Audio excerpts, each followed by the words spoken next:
നമസ്കാരം. 4-5 ദിവസങ്ങൾക്ക് മുൻപ് സമൂഹ മാധ്യമത്തിലൂടെ ഒരു വീഡിയോ പ്രചരിച്ചിരുന്നു. ഒരു ബസ്സിൽ യാത്ര ചെയ്യുന്ന യുവതിയുടെ അടുത്തിരുന്ന് 60 വയസ്സോളം പ്രായം തോന്നുന്ന ഒരാൾ ആ യുവതിയുടെ ഭാഗത്തേക്ക് കൗതുകത്തോടെ എന്തോ നോക്കുന്നു. ആ യുവതി പിന്നീട് സമൂഹ മാധ്യമത്തിൽ പങ്കുവെച്ച ഒരു വീഡിയോയിൽ പറഞ്ഞത് അയാൾ തന്നെ മോശമായ തരത്തിൽ തുറിച്ചു നോക്കിയെന്നാണ്. കണ്ണ് കുത്തിപ്പൊട്ടിക്കുമെന്ന് പറഞ്ഞപ്പോൾ പെട്ടെന്ന് അയാൾ എഴുന്നേറ്റ് പോയി എന്നും ഇവൾ പറയുന്നുണ്ട്. ഇവളെ പിന്തുണച്ചുകൊണ്ട് കമന്റുകളിലൂടെ കുറേ പേർ രംഗത്തെത്തി. എന്നാൽ കാര്യങ്ങൾ മാറി മറിഞ്ഞത് പെട്ടെന്നാണ്. പാവാട താങ്ങികളല്ലാത്ത ചിലർ ഇവളുടെ കള്ളത്തരം തുറന്നുകാട്ടി. അതോടെ യുവതിക്ക് രോഷം പിടിച്ചു. തനിക്കെതിരെ പറഞ്ഞവരെയെല്ലാം സമൂഹ മാധ്യമത്തിലൂടെ തന്നെ അവഹേളിക്കുന്ന തരത്തിലുള്ള പരാമർശങ്ങൾ നടത്തി. ഈ യുവതി ഇരിക്കുന്നത് ബസിന്റെ ഇടതുഭാഗത്തുള്ള സീറ്റിലാണ്. നമുക്കറിയാം, സ്വകാര്യ ബസ്സുകളായിക്കോട്ടെ KSRTC ബസ്സുകളായിക്കോട്ടെ, സ്ത്രീകൾ കയറിയാൽ സൈഡ് സീറ്റുകളെല്ലാം അവർ കൈയടക്കും. ഓരോ സീറ്റിലും ഓരോരുത്തർ മാത്രമേ കാണൂ. പുരുഷന്മാർ കമ്പിയിൽ തൂങ്ങി നിൽക്കണം. വൃദ്ധർ, അംഗപരിമിതർ, സ്ത്രീകൾ, അന്ധർ, ഗർഭിണി, ഇങ്ങനെ എല്ലാവർക്കും സീറ്റുകൾ സംവരണം ചെയ്തിട്ടുണ്ട്. ജനറൽ ആയിട്ടുള്ള 4-5 സീറ്റുകളെ ഉണ്ടാകും. ആ സീറ്റുകളാണ് ഈ സ്ത്രീകൾ കൈയടക്കിയിരിക്കുന്നത്. ഇനി ഒറ്റയ്ക്കിരിക്കുന്ന സീറ്റിൽ ഒരു സ്ത്രീയോടൊപ്പം ഒരു പുരുഷൻ ചെന്നിരുന്നു എന്നിരിക്കട്ടെ, തുറിച്ചൊരു നോട്ടമാണ്.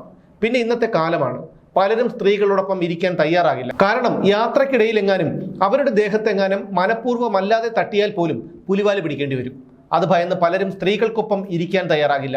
നമ്മുടെ വിവാദ നായികയായ യുവതി കൂടെ യാത്ര ചെയ്യുന്ന മധ്യവയസ്കൻ തന്നെ മോശമായി നോക്കിയെന്നാണ് ആരോപിക്കുന്നത്. എന്നാൽ ശ്രദ്ധിച്ചു നോക്കിയാൽ അറിയാം, അയാൾ കൗതുകപൂർവ്വം നോക്കുന്നത് അവളുടെ കയ്യിലിരിക്കുന്ന മൊബൈൽ ഫോണിലേക്കാണെന്ന്.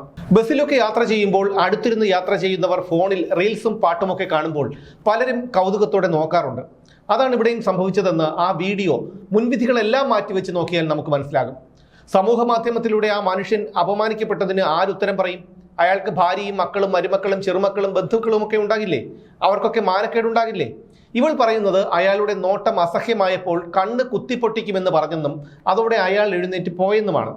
ഇവൾ പറഞ്ഞത് ബസ്സിലെ മറ്റ് യാത്രക്കാരും കേട്ടിട്ടില്ല. അങ്ങനെയെങ്കിൽ അവർ ഇടപെടുമായിരുന്നല്ലോ. ഇനി നോക്കിയാൽ തന്നെ എന്താണ്? അയാളുടെ കണ്ണുകൊണ്ട് ഒരു പൊതുസ്ഥലത്ത് വെച്ച് ഒരു സ്ത്രീയെ നോക്കുന്നു. ആരുടെയും കുളിമുറിയിലും കിടപ്പറയിലും ഒന്നും അയാൾ ഒളിഞ്ഞു നോക്കിയില്ലല്ലോ. നാണക്കേട് കാരണം നാട്ടിലിറങ്ങാൻ പറ്റാതെ, നാട്ടുകാരുടെ കളിയാക്കലുകൾ സഹിക്കാൻ വയ്യാതെ ആ മനുഷ്യൻ ജീവനൊടുക്കിയിരുന്നെങ്കിൽ അതിനാരും സമാധാനം പറയുമായിരുന്നു? ഇത്തരക്കാരെ പ്രോത്സാഹിപ്പിക്കരുത് എന്ന് മാത്രമല്ല, ഇവർക്കെതിരെ നിയമ നടപടി എടുക്കുകയും വേണം. ഇനി ഈ വിഷയം വിട്ട് വസ്ത്രധാരണത്തിലേക്ക് വന്നാലും ഗതി ഇതുതന്നെയാണ്. ചില പെൺകുട്ടികൾ റോഡിലൂടെ പോകുന്നത് കണ്ടാൽ ആരായാലും നോക്കിപ്പോകും. ഇവളുമാരുടെ വിചാരം അത് തൻ്റെ ശരീര സൗന്ദര്യം ആസ്വദിക്കുന്നു എന്നാണ്. പലരും നോക്കുന്നത് അവജ്ഞയോടെയാണ് എന്നവർ മനസ്സിലാക്കുന്നില്ല. മറ്റു ചിന്താഗതിയോടെ നോക്കുന്നവരുണ്ടാകാം.